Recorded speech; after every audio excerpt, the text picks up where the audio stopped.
Hello everyone and welcome back to the Cleveland Browns franchise. In this episode, we'll have a recap of the Brownies preseason number 3. We have a lot of returning starters, but we also need to be able to take a look at some of the free agents that have been acquired, whether veterans or rookies.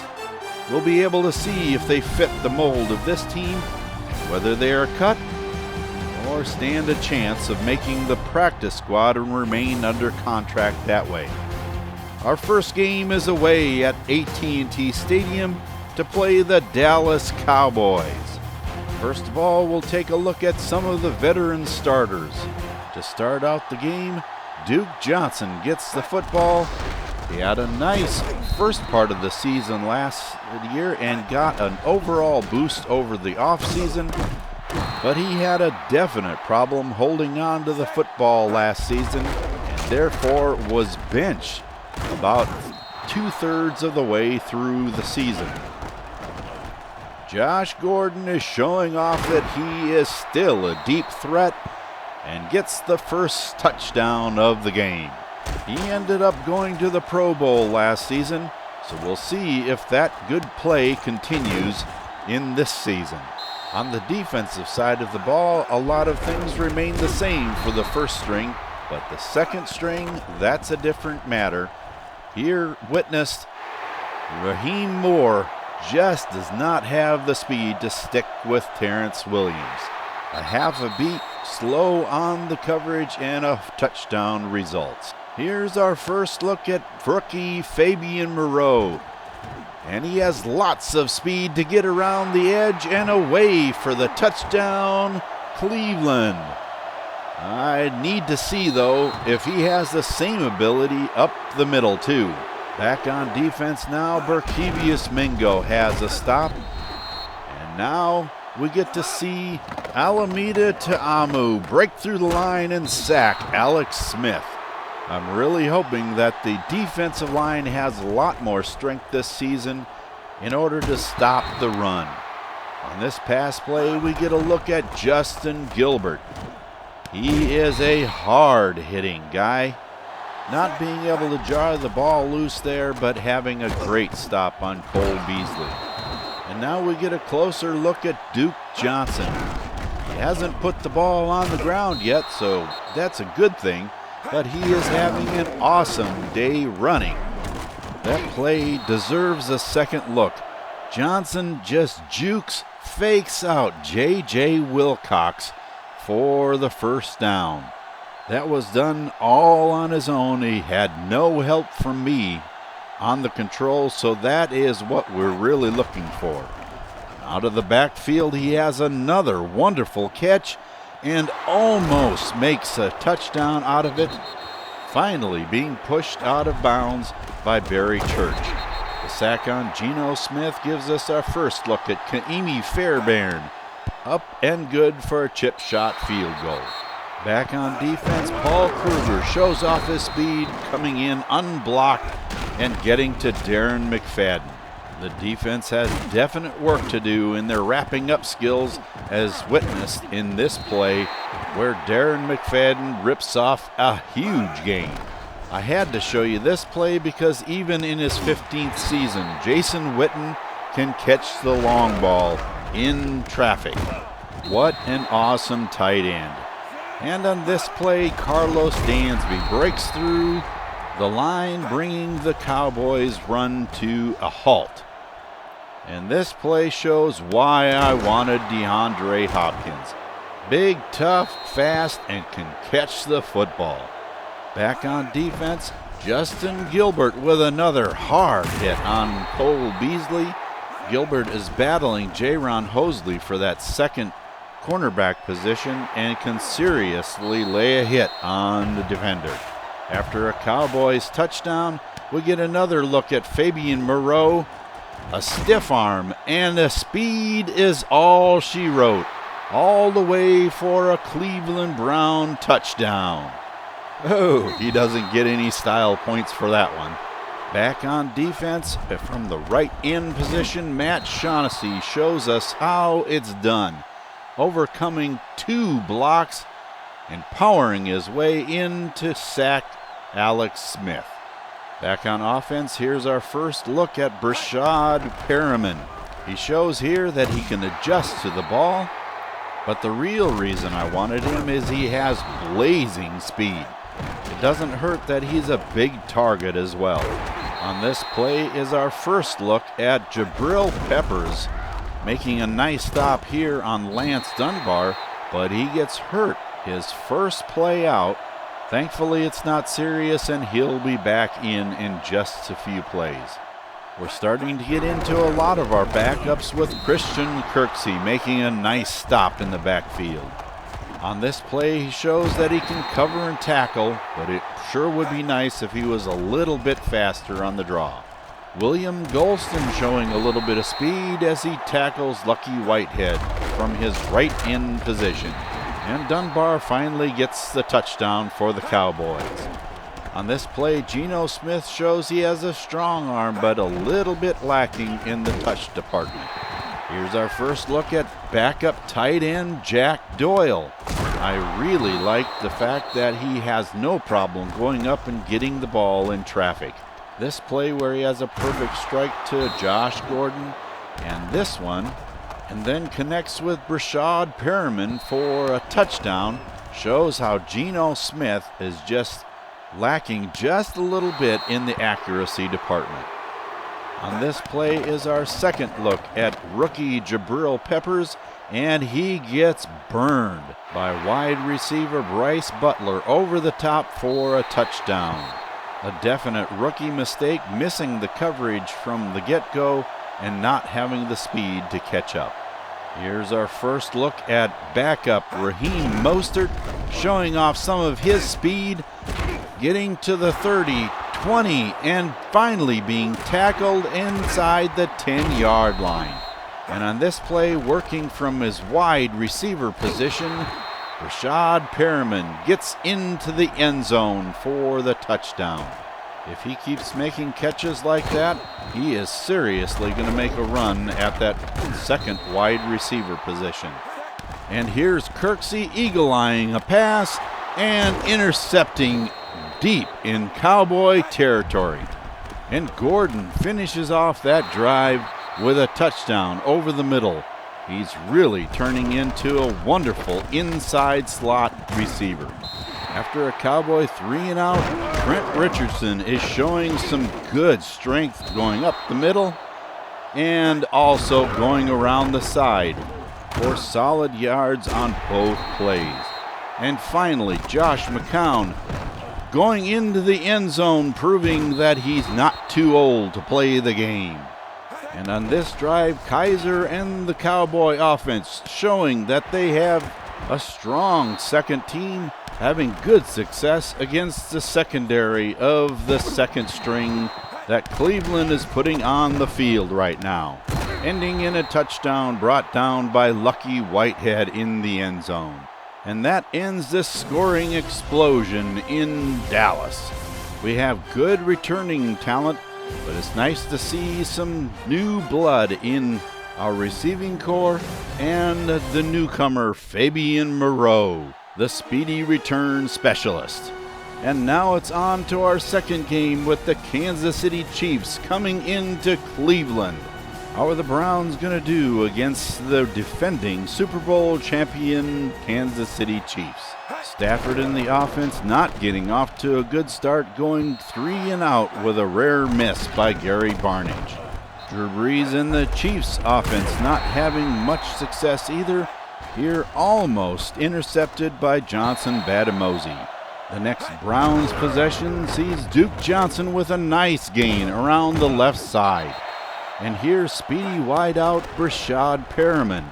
He and Travis Benjamin are going to have a serious battle for that second wide receiver slot.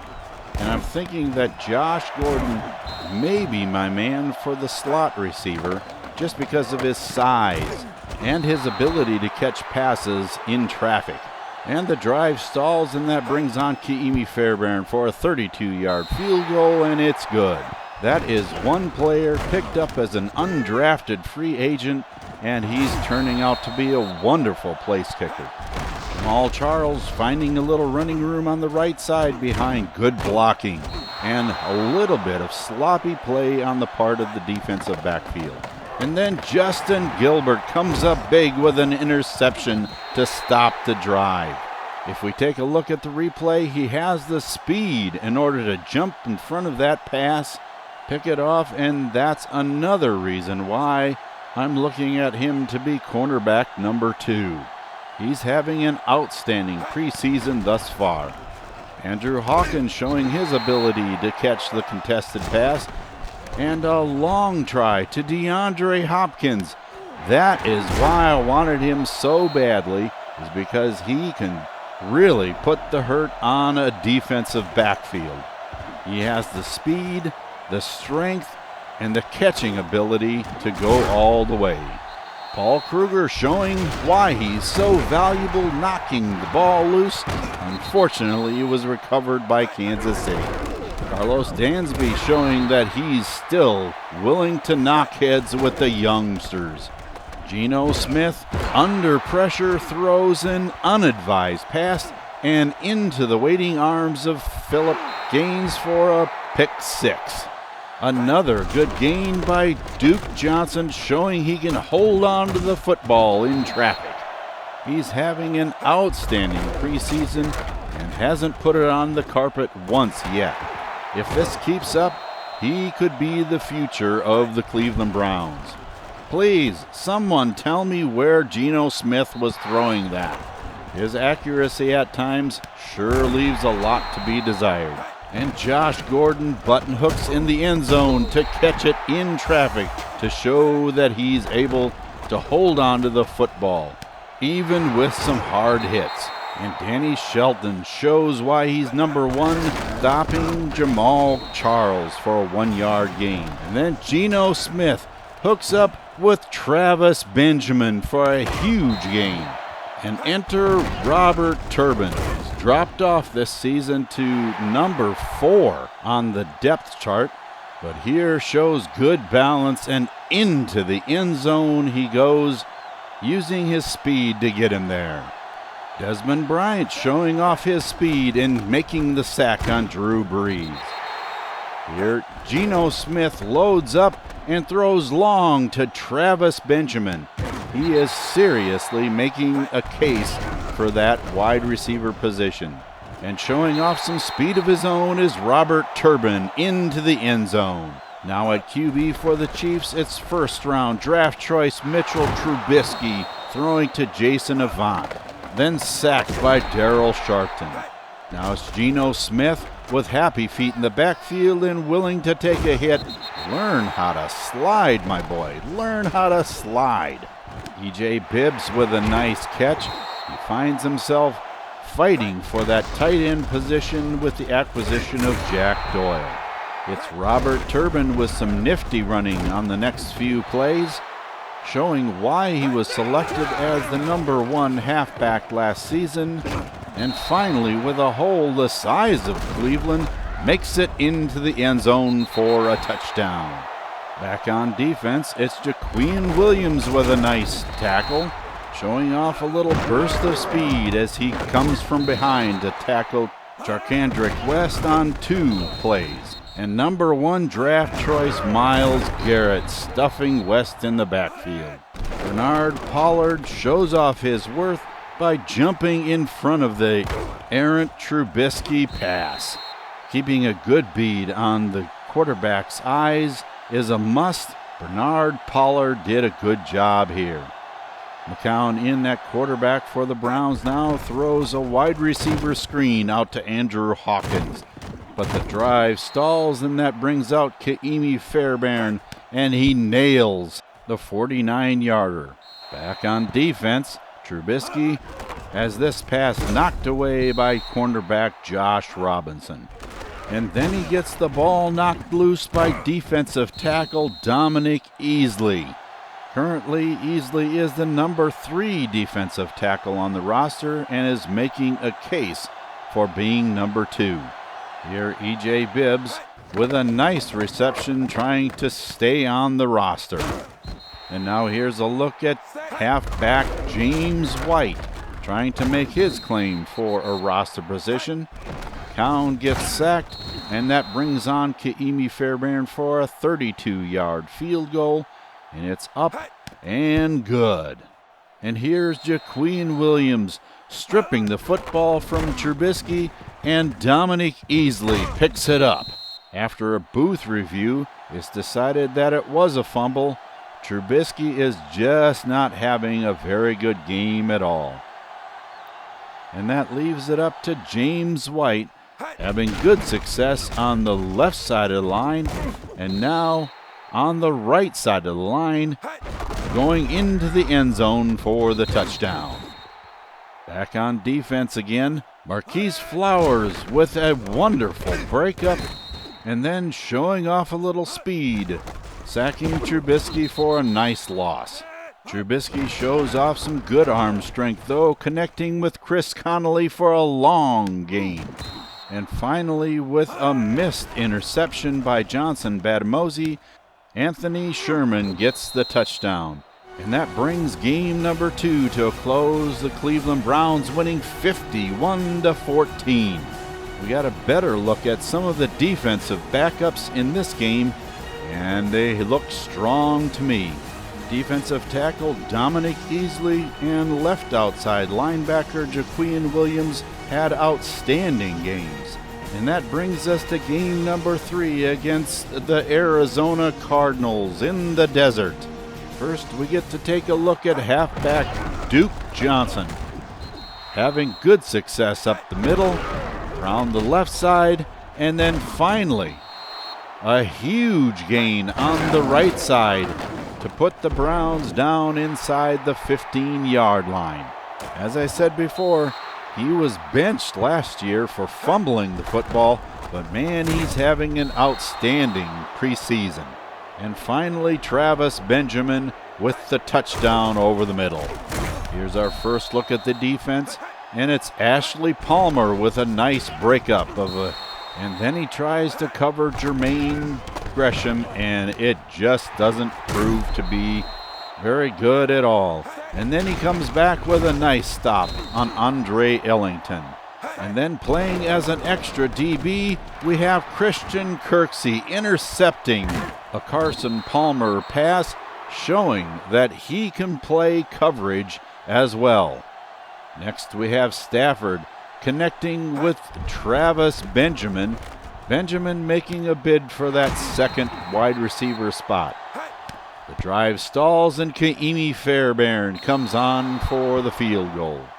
Dominic Easley makes a nice stop on Andre Ellington.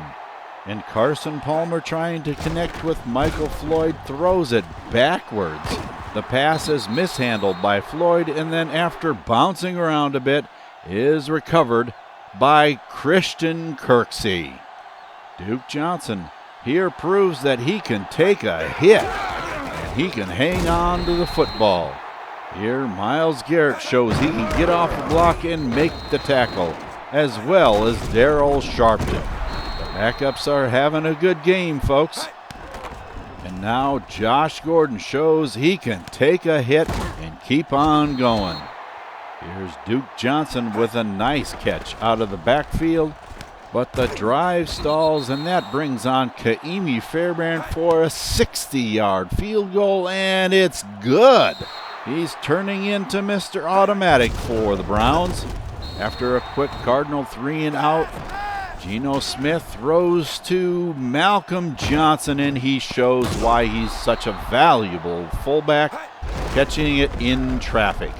After a nice pickup by Duke Johnson, it's a pass to Josh Gordon on the sideline, out of bounds, but there's a booth review.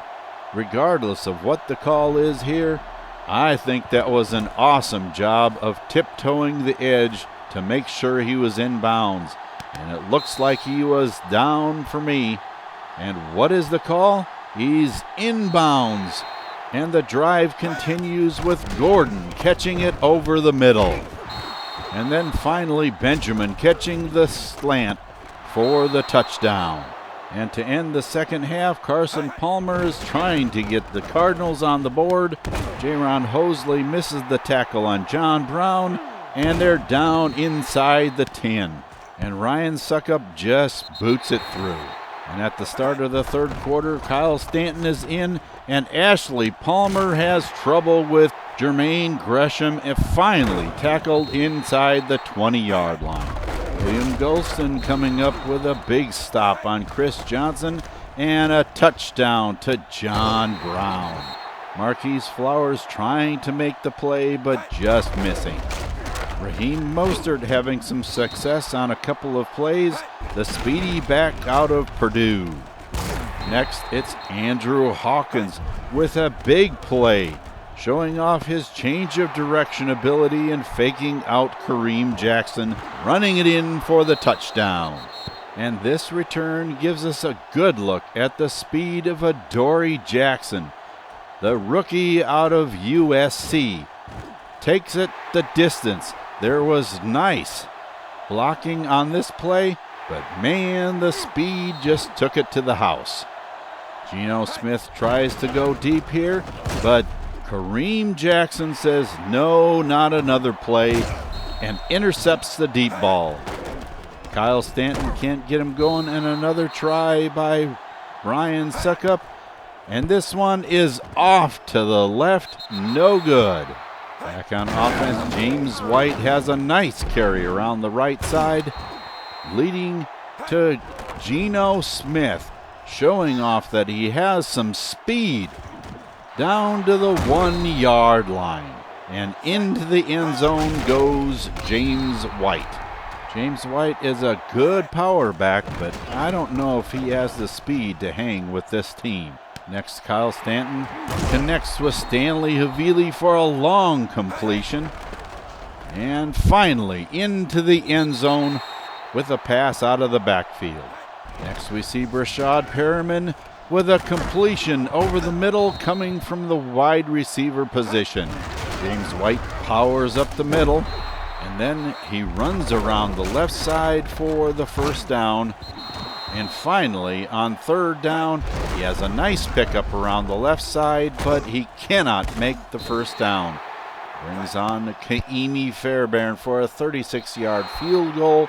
It's good, and with the last play of the game, Jabril Peppers intercepts a Kyle Stanton pass and shows a little athleticism, turning around in midair to catch that one. That brings us to the end of our third preseason game, the Browns winning 37-24. And that brings us to our final game of the preseason against the Jacksonville Jaguars at home in First Energy Stadium. I have to be honest with y'all, it's been a score fest for this preseason, and this game turned out to be a defensive battle. So we should get a pretty good look at the defenses on both sides of the ball. After a nice reception by Brashad Perriman, Smith throws into a swarm of Jaguars, and it's intercepted by Darrelle Revis. I know he was trying to get it to Josh Gordon, but you have to give him a chance. That is definitely not the way to start out a game. On a well-blocked play, DeMarco Murray gets out of containment and is all the way down to the 27-yard line of the Browns. Ahmad Bradshaw reverses his field and is chased down by Jake Ryan. Ryan is having a good preseason and may be a candidate for the practice squad. And on second and goal, Ahmad Bradshaw stumbles and hurdles his way into the end zone for the Jaguars touchdown. Back on offense, Smith connects with Doyle for a first down over the middle, and then from a slot position connects with Brashad Perriman for another first down. For the next couple of plays, we find Trent Richardson out of Alabama having good success, finding holes on the left side of the line. But there's where the drive stalls, with a sack on Smith that brings on Kaimi Fairbairn for a 30-yard field goal, and it's up and good. Next, Larry Fitzgerald, now with the Jaguars, gets the better of Vernon Hargreaves, but look at the reaction and turnaround time. That's one of the reasons why I like this kid so much, is because he is just so quick at change of direction. Blake Bortles connects with Julius Thomas, but it's knocked out by Jake Ryan, having a stupendous. After the Browns go 3 and out, Bortles is back to pass again, completes it to Robinson, and there's Vernon Hargreaves with the stop, and then a nice open field tackle on DeMarco Murray. William Golston fights off a nice block and has a tackle on DeMarco Murray. Back on offense, we get to see a long pass, a rare drop by Gordon. Then Geno Smith is well off the mark on 3rd and 6. On the following punt return, Nick Marshall is back, and he muffs the football, and it's recovered by the Browns.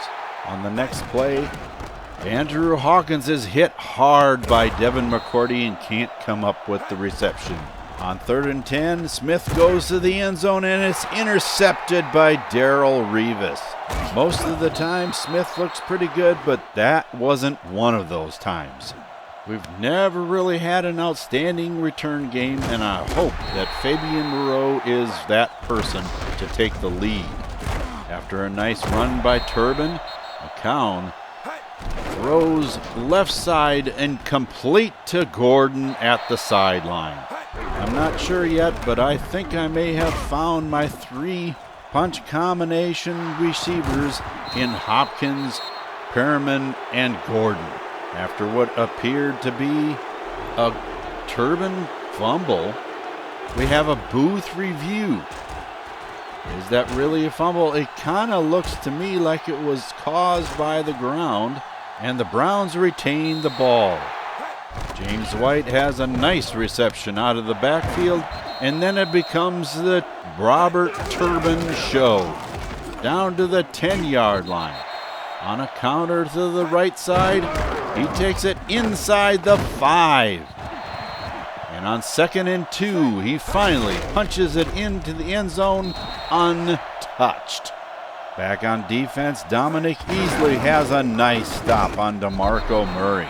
And Myles Garrett showing off his speed from the right end position, catching up and dropping Ahmad Bradshaw. On an ill-advised pass, Austin Davis throws into a swarm of Browns, and off the ricochet, Tashawn Gibson makes the interception. Not sure why he's in there this late in the game, but will sure take the interception.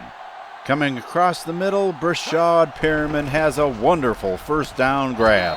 Back on defense, and Bortles back to pass. Mercedes Lewis gets a nice grab on the sideline. Right outside linebacker Chris White and left outside linebacker Haoli Kihaha both have highlight plays, and then a completion to Rashad Green at the 20-yard line. And then on 2nd and goal, Davis throws one up, and it's intercepted by Pierre Desir. And that brings us to the end of our preseason matchups, with our last game being the closest, 10-7, Cleveland on top. Now that the preseason games are over, we have the task of seeing who makes the roster, who will be on the practice squad, and who gets cut from the roster and will return to free agency. First up, we'll see who hasn't improved enough to even be offered a spot on the practice squad. First, we have left tackle Avery Genesee, drafted in the 7th round, and out of 69 overall, he just doesn't have what we need to remain in the Cleveland organization. Also, center J.J. Dielman, although he had a fair preseason, it wasn't good enough to make the team. Left outside linebacker Haoli Kikaha was pretty much a non-factor in the preseason. I only called his name once, and he will not be asked to remain. And finally, the last cut will be right outside linebacker Chris White. Although he did show a little bit of promise, it just wasn't what we need. Next, we'll find out who is going to make up the practice squad. It's not that these players didn't play well during the preseason, it's just there is in many cases way too much talent above them. First, we have halfback Trent Richardson. He played hard, and it wasn't easy putting him on the practice squad, but at least he will be used each week. Next is tight end E.J. Bibbs. With the acquisition of Jack Doyle, he is one of the players to back up a bit and land on the practice squad. Also, halfback James White, a tough runner, but a little slow on the regular roster. Right end John Hughes has fallen off the pace a bit and will be asked to remain for the practice squad. Both cornerbacks, Pierre Desir and Josh Robinson, are solid backups and will fill in nicely on the practice squad. Middle linebacker Jake Ryan had an outstanding preseason, but his overall tells me that he needs a little more time to develop into a regular squad talent. Left tackle Eugene Monroe is just one of those vets that has fallen off the pace a bit, but is well worth remaining for the practice squad. And the practice squad is filled out with left end Christo Bilikiti and middle linebacker Craig Robertson. Both of these players had good preseason efforts, but again, there is way too much talent above them. Now our roster is set for the third season of the Cleveland Browns franchise. There has been improvement in especially the offense this season. Duke Johnson must have really taken his time on the bench to heart and used that time to improve his ball handling skills, because he didn't have a single fumble in the entire preseason. Stay tuned for some surprising changes in the wide receiver lineup. Question is, will it prove to be a good thing overall? On the defensive side of the ball, the front seven is probably the strongest part of the D, and time will tell if Jabril Peppers is going to be a solid addition to this defensive backfield or not. Taking a look at this year's schedule, it would seem that if you glean experience from the last two seasons, the second half of the season is the stronger schedule. With the easier part of the schedule coming first, it will give the Browns time to gel as a team. Especially from week 13 going forward, the season looks to be tough. At the Steelers, at the Bills, home to play the Steelers again for the second time in 3 weeks, at home versus the Bengals, and finishing the season with what seems to be a vastly improved Colt team this season. For our first test of the season, the Browns will be traveling to Houston to play the Texans. After a dismal performance last season, it will be interesting to see how much they have improved this season. Keep in mind that if you enjoyed this video, leave a like so that others can enjoy it as well. And if you would like to be notified when there is a new one, subscribe by clicking on my icon at the end of the video. Thank you for joining me for the Cleveland Browns franchise preseason recap. And until I see you at NRG Stadium in Houston, Texas, I'm Husker Eurocat saying so long for now, and have a good day, everyone.